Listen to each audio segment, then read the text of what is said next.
Vamos lá, hein? Vamos falar sobre câncer de ovário com a doutora Roberta Galvão, oncologista especialista em tumores femininos e oncogenética no Hospital Samaritano em Higienópolis. Doutora Roberta, tá me ouvindo bem?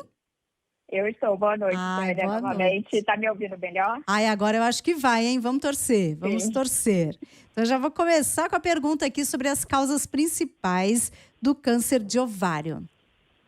sim. Então, como a gente estava falando, o câncer de ovário é um câncer mais comum nas mulheres na quinta década de vida, então na pós-menopausa, e tem influência de muitos fatores hormonais reprodutivos, como mulheres que começam a menstruar muito cedo, menstruam até mais tarde, a menopausa tardia.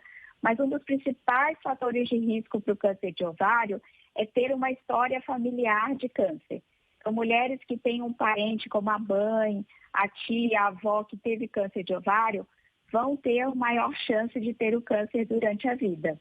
Entendi. Você falou pós-menopausa, porque o câncer em geral aparece depois que a mulher já entrou na menopausa, o câncer de ovário? Exatamente. A faixa etária mais comum, como eu falei, na quinta década, é em torno dos 60 anos. Então, essas mulheres, na maior parte das vezes, já estão na menopausa. Entendi. E aí o fator genético é muito importante? É É, determinante? O câncer de ovário necessariamente alguém da família já teve? Para quem já teve história na família de câncer de ovário, o risco de ter o câncer pode ser 3 vezes maior. Uhum. E aí, até um quarto das pacientes com câncer de ovário podem ter algum fator genético hereditário, desses de família, porque já herdou alguma alteração genética dos pais e que aumentou o seu risco de ter o câncer. E é possível hoje a gente identificar esses fatores genéticos. Então, tem como saber quem são as mulheres que têm alguma predisposição genética a ter o câncer de ovário. Certo. Por exames genéticos dá para identificar se há um componente Exatamente. genético de risco, né? A senhora falou pais, também o histórico de câncer do pai também pode levar a um risco maior de câncer de ovário? Isso é muito importante, Tânia, porque muita gente pensa sempre assim, só do lado da mãe, né? Por se tratar de um câncer feminino, né? Sim. Mas essas mutações genéticas que predispõem ao câncer, elas podem ser transmitidas tanto do pai quanto da mãe. No pai, por exemplo, o histórico familiar de câncer de próstata pode ter uma relação da parte genética com câncer de ovário. Então, também é importante investigar a história familiar de câncer do lado do pai. Se a avó da paciente do lado do pai teve câncer de ovário e tudo. Ah, tá, entendi. Agora, no caso da mãe, por exemplo, se for um câncer de mama, por exemplo, aí já não tem uma relação direta com o câncer de ovário. O câncer de mama também pode ter relação com o câncer de ovário, então os tumores que têm mais relação genética com o câncer de ovário é o câncer de mama e o câncer de próstata. Então, todos eles têm que ser investigados para ver se essa paciente tem alguma suspeita de ter alguma predisposição genética para algum tipo desses tumores, tanto o câncer de ovário quanto o câncer de mama. E aí dá para fazer um exame e já saber se há ou não essa predisposição genética. Exato, esse é um exame simples de ser feito, porque é um exame de sangue, mas a gente tem que investigar para saber quem são as pacientes que têm essa suspeita de ter essa alteração genética. E o mais importante é que através dele, porque se você identifica esse fator genético na paciente, você consegue evitar o câncer de ovário nessa paciente que tem alguma mutação genética. Porque a gente sabe que o grande desafio do câncer de ovário é fazer a prevenção, já que a gente não tem exames preventivos tão eficazes, igual como a gente tem a mamografia para mama, a gente tem o Papa Nicolau para o câncer de colo de útero. Então, se tem uma predisposição genética ao câncer de ovário, já dá para atuar e evitar o câncer? Mas como? Então, a medida mais eficaz para evitar o câncer de ovário é fazer uma cirurgia preventiva, que a gente fala. O que é isso? É remover os ovários e as trompas, que é a região que liga o ovário do útero, de forma preventiva, antes de desenvolver o câncer. Então, em mulheres onde a gente identifica esse fator genético, que são mulheres que podem ter um risco até 10 vezes maior do que outras mulheres que não têm o fator genético, a gente recomenda fazer essa cirurgia profilática, que é para remover os ovários e as trompas, e assim a gente evita desenvolver o câncer de ovário. Nossa, eu não estou me lembrando quem, mas alguma artista muito famosa americana fez Sim, isso. sim. Foi essa a história da Angelina Jolie. Angelina Jolie, Né? maravilhosa, Ficou ela muito mesma. famosa, É. porque as principais causas genéticas do câncer de ovário são mutações nos genes do BRCA1 e BRCA2. E está relacionada ao risco aumentado durante a vida de câncer de ovário e câncer de mama. A Angelina Jolie descobriu, através do histórico familiar dela de câncer de mama e câncer de ovário, da mãe, da avó, ela fez o teste genético, ela tem uma mutação de BRCA e ela fez a retirada das mamas e dos ovários preventivamente. Certo. Agora, retirar os ovários pressupõe que não se pode engravidar, não é? Exato. Então, é uma decisão que teria que... Ou se a mulher identifica que ela tem essa tendência, ela já pode... Claro, né? Uma gravidez também não é nada tão simples assim, mas se ela já tiver vontade de ter filho, tiver condições para isso... fazer isso o quanto antes para poder tirar o ovário depois, por exemplo? Isso mesmo. A gente existem algumas idades em que a gente recomenda fazer essa cirurgia. Não pode ser muito cedo, porque também a remoção dos ovários vai levar essa mulher para a menopausa. Então, a gente vai estar antecipando uma menopausa numa mulher jovem. Então, existe uma idade que a gente recomenda fazer essa cirurgia, não é para todo mundo. Então, por isso que é importante definir o fator genético através do exame genético e depois orientar qual é a idade ideal de fazer a cirurgia, para não ter nenhum prejuízo na saúde da mulher, e também aguardar que ela possa ter os seus filhos, né, se ela deseja ter filhos, e depois a gente faz a cirurgia preventiva. Mas aí, no caso, a idade ideal para a cirurgia vai variar de mulher para mulher? Vai variar de acordo com qual fator genético ela vai ter. Né? Existem diferentes mutações genéticas que a gente diz, então depende do resultado do exame genético. A depender do resultado do exame genético e também do histórico da família dela, se tem outros casos de câncer de ovário em idade jovem ou numa idade mais avançada, a gente define uma melhor idade para ela fazer essa cirurgia. Gira em torno dos 40, 45 anos, mais ou menos.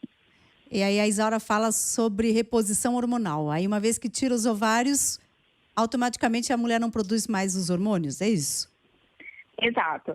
Para as mulheres que a gente indica fazer a cirurgia porque tem alguma mutação genética, aí ela ainda não entrou na menopausa, após a cirurgia ela vai entrar na menopausa. Se ela não teve câncer, se ela nunca teve câncer, ela pode fazer reposição hormonal. Se ela já teve algum câncer de mama ou de ovário, ela não vai poder fazer a reposição hormonal. Nossa, aí vai ficar com todos os sintomas da menopausa. Exato, por isso que não pode antecipar muito a cirurgia, mas também não pode postergar muito. Então, isso tem que ser acompanhado de perto para identificar o melhor momento da gente atuar de forma preventiva. Puxa vida, o que é uma menopausa tardia e uma menopausa precoce? A menopausa precoce é quando a menarca precoce, que a gente fala, é abaixo dos 12 anos. 12? 12. Como assim? Não, a menarca, né? Quando começa a menstruar. Tá. Desculpa. Que susto. E tá. a menopausa tardia, é que eu acho que eu citei os fatores de risco. Um é o início da menstruação e outra é a menopausa tardia, tá certo. Exatamente. E a menopausa tardia após 55. Após 55. Aí já é. E o normal da menopausa é que faixa de idade? Ela começa em torno dos 50, né? Em torno dos 50. Sintomas, a baixa de hormônios e tal, né? É que existe todo um processo, né, que vem começando vários anos antes. Quando a gente fala menopausa, a gente está falando do momento em que se interrompe realmente a menstruação. Mas tem toda a fase do climatério, né, que é essa fase de transição hormonal, que pode se iniciar vários anos antes, né, até chegar o momento que a menstruação realmente se interrompe. Então precisa ter esses componentes, o genético e também uma menopausa tardia? Ou uma Não menstruação? necessariamente todos, Tá. mas o fator genético é o mais preponderante. Se a mulher tiver esse fator genético, alguma dessas mutações genéticas, esse fator vai ser o definidor, vamos dizer assim. Para as mulheres que não têm nenhum fator genético, aí existem vários desses outros fatores que podem contribuir para o risco de câncer de ovário. E tem fatores de risco ambientais, de comportamento, ou não? Foge do controle mesmo da mulher? O sobrepeso e a obesidade, eles podem sim influenciar aumentando o risco do câncer de ovário. Não é o principal fator de risco, mas eles podem sim contribuir para aumentar o risco do câncer de ovário. A gente sempre fala, né, não pode deixar de afirmar que a alimentação saudável e a prática regular de atividade física, ela tem impacto em reduzir pelo menos o risco de pelo menos 13 tipos de câncer. E o câncer de ovário está entre eles, né? Então, sempre é bom lembrar. E o câncer de ovário é muito agressivo, doutora Roberta? O câncer de ovário é até porque tem essa dificuldade dos exames de prevenção. Na maior parte das vezes, a gente acaba diagnosticando ele num estadio muito avançado. E aí acaba que a gente perde a oportunidade de um tratamento mais curativo, porque a gente pega já o diagnóstico da doença já mais avançado. E aí é mais desafiador tratar.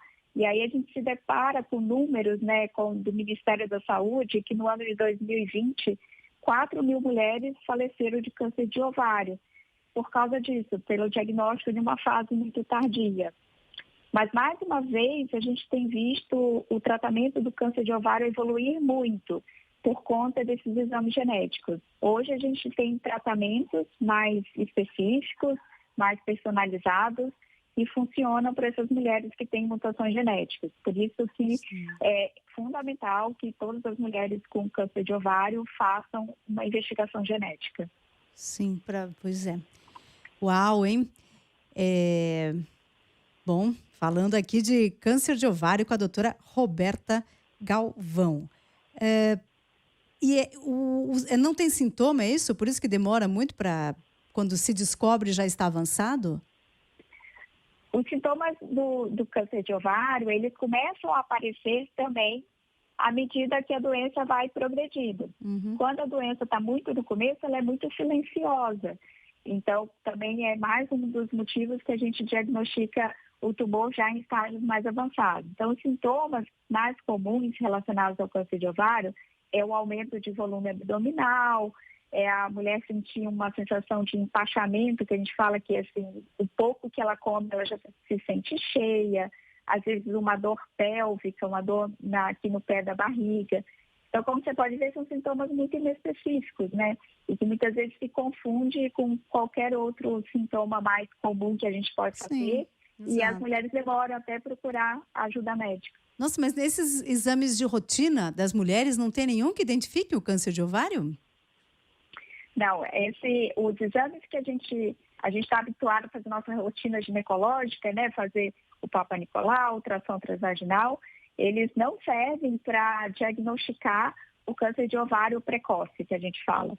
Então, você pode fazer um ultrassom transvaginal hoje, está tudo bem, e daqui um intervalo muito curto aparecer alguma coisa lá no ovário e você não vai ter aparecido antes no ultrassom ou no Papa Nicolau. Então, não existe exame de rastreamento para o câncer de ovário, nem o CA-125, que é uma pergunta também muito frequente, né, dos pacientes no consultório, que é um marcador tumoral, que é um exame de sangue, mas ele também não garante que vai diagnosticar o câncer de ovário precoce. Nossa, muito silencioso, hein? Sim. Traiçoeiro. Traiçoeiro o câncer de ovário.